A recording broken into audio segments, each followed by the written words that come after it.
Hey everyone, it's Alexander, the real Mr. Robinson. Welcome to the channel. This is my review for 101 Dalmatians, which came out in 1961, is the 6th movie in Disney's Silver Age, and their 17th animated movie overall. The movie starts off with one of our main characters, Pongo, who is looking to find a mate for his pet, Roger. Oh, I should elaborate. If you're not familiar with this movie, Pongo is the dog, and Roger is the owner. This movie exists in a universe where dogs call their owners pets. There is a TV show that is tailor-made for dogs. There is a brand of dog treats or dog food where they make commercials as you would for cereal for kids. It's a very weird universe that this movie has created, but whatever. It's a Disney animated movie. I think it's probably best I just go with it. So anyway, Pongo ends up pairing up his pet, Roger, with a woman who has another Dalmatian named Perdita, and the two dogs have 15 puppies. But unfortunately, Purdy's owner, Anita, or Roger's wife, is friends with the wicked, skinny, and vile Cruella DeVille, who wants to buy off the puppies so she can make fur coats out of them. Which doesn't seem like it would work, considering that you wouldn't get much fur out of those dogs when they're puppies, but I'm not going to go down that route as if I'm in support of fur coats. I'm not. But that's just a dumb move. Whatever.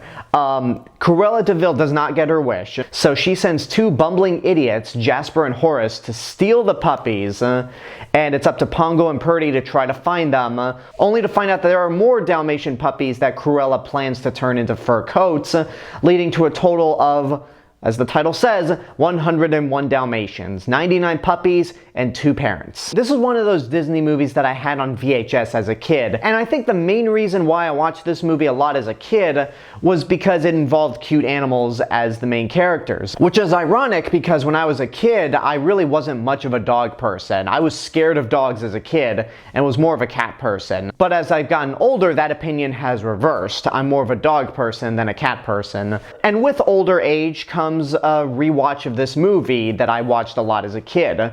This is the first time that I've rewatched 101 Dalmatians in its entirety in about 20 years, I'd say, maybe more. And rewatching it as an adult, it's okay. There isn't much I have to say in terms of the movie itself and the story. It's fine, it's charming. All the puppies are definitely cute, even though only 3 of them have distinct personalities. All the others are very indistinguishable from each other. Cruella DeVille is a fun villain. She is vile, she's mean. The way she's animated and drawn is just spectacular. She's got these pointy cheekbones that look like they could stab somebody.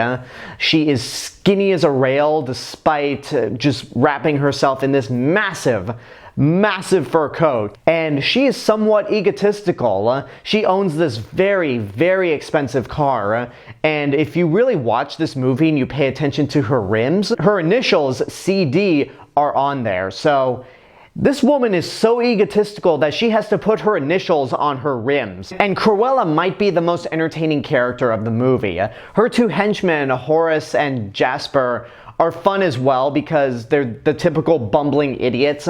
And I get the feeling that if this movie was remade, I mean, it was remade with Glenn Close as Cruella DeVille, but if they had waited on remaking 101 Dalmatians in the mid-2000s, or maybe the late 2000s, I would guarantee you that Jasper and Horace would be played by Simon Pegg and Nick Frost, because these 2 characters are so British. So British to the point where I can't even understand them. There's a moment in the movie where Jasper and Horace are watching this TV show called What's My Crime, which that is a show that I would actually like to see in real life just because it seems so bizarre. But there's a point where Jasper is playing darts and he's throwing darts at this painting and he says, "Watch me punt his lordship smack on the conch." And after hearing that quote, I thought to myself, wow, that is the closest the English language will ever come to being a foreign language to me. I apologize for all my British viewers and British friends out there, but good lord, that line was... As a dumb American, that line really confused me. And if you thought Dick Van Dyke's Bert in Mary Poppins was cartoonishly British, Jasper and Horace just put Bert to shame. So again, we have an early Disney movie that was made while Walt Disney was alive, and the villains are again the most interesting characters and the most memorable of the entire movie. A lot of people have criticized the animation, especially Walt Disney himself. This animation style is well known for being a lot cheaper and a style that Walt Disney himself hated. And I agree, going from Sleeping Beauty to this, it's like night and day. It is a massive downgrade, not to mention the fact that this movie is not presented in CinemaScope, nor is it in any type of widescreen. It's back to full screen, just like in the RKO days. And yet, there's something about this animation and this movie that just fits perfectly. I think because of the setting of this movie, the fact that Roger himself is a musician, there's something about this animation style that just fits to where I don't have a problem with it. Now, in later movies, I do have a problem with the animation style, but for 101 Dalmatians, I think it's pretty cool. It fits perfectly with the tone of this movie. Now, that's something I think that's worth pointing out. While I think this animation style works well for 101 Dalmatians, it unfortunately set a precedent for the next 28 years of Disney animation. You heard that right, 28 years. The movies would all look like this. Some movies would look better than others, and I'll talk about some of those movies as soon as we get to them. But the animation of Disney's movies going forward never really reached the heights of Sleeping Beauty or any of the previous movies, at least until 1989's The Little Mermaid. And this is also the first movie where you really start to notice that they recycle animation cells. Whether they reuse scenes, they recycle characters. I mean, practically every dog from Lady and the Tramp makes a cameo in this movie. Jacques makes a cameo. Tramp and Lady themselves make a cameo. There are sequences of animation that appear early in the movie that are reused later on. This technique of recycling animation would get worse with future movies, but with everything that you see in this movie right here, 101 Dalmatians, it's going to be a lot more grim as we continue throughout Disney's canon. Now, I know some movies in the past have reused animation as well. For example, there's a school of fish from Pinocchio that is reused in Alice in Wonderland. But back then, you didn't really notice it all that much, and they really did a good job of hiding it. From this point on, after 101 Dalmatians, the technique of recycling animation would get a whole lot worse and a lot more obvious.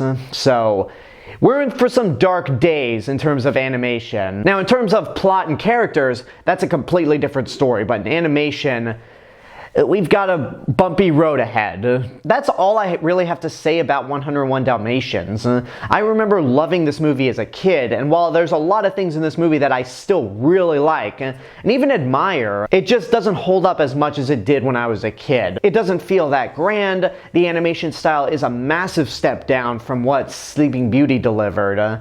And it's just not one of the most memorable Disney movies out there. Not terrible, I wouldn't even say it's bad, but it's definitely got its issues. I'm gonna say it's good, but it's not great. I would legitimately say this is a good movie. I would not give that rating if I didn't think a movie was good, because there's a lot to like about this movie. The villains are a lot of fun, there's some fun action scenes, and it's just a charming movie overall.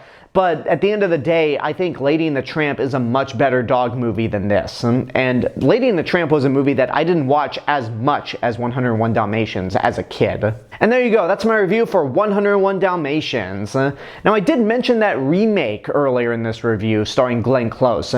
I've seen it. I don't remember a whole lot about it. I even saw its sequel, 102 Dalmatians. And again, I don't remember that movie that well either. But we do have a prequel coming up with Cruella starring Emma Stone. I'm curious to see how that'll do. Thankfully, movie theaters are starting to reopen, because this is one Disney movie that I'm not going to pay $30 on Disney Plus to see, because I'm not that excited for it. Like with Raya and the Last Dragon, I was willing to pay $30. Mulan, I didn't have a choice because movie theaters were not open back then, but we'll see how Cruella fares out. I'm going to be seeing that movie in a theater now that I'm fully vaccinated, and we'll see what happens.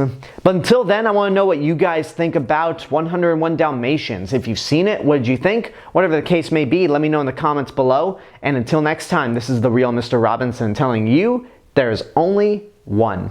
Hello everyone, I just wanted to say thank you all for watching my review for 101 Dalmatians. Make sure you like the video, subscribe to the channel, and follow me on social media, whether that be Facebook, Twitter, Instagram. Go check out my Twitch channel and support me on Patreon. I'll see you guys in the next video, but until then, have a good day and take care of yourselves.